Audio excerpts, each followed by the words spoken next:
If you need to cancel a pending transaction on YouTube, follow these steps to ensure the process goes smoothly. This guide will help you navigate through the cancellation efficiently. Step 1. Open YouTube app or website. Launch the YouTube app on your mobile device or open the YouTube website on your computer. Make sure you are logged into the account associated with the transaction you wish to cancel. Step 2. Access your purchases.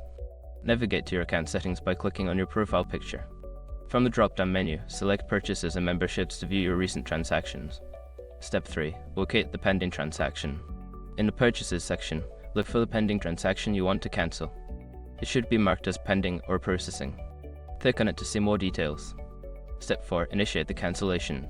Before filing a refund or dispute, use the sroc.com link in the description to open the refund dispute deadline calculator and confirm your deadline. Step 5. Confirm cancellation. Follow any prompts that appear to confirm your cancellation.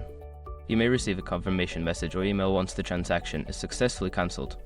If you encounter any issues during this process, consider reaching out to YouTube support for further assistance.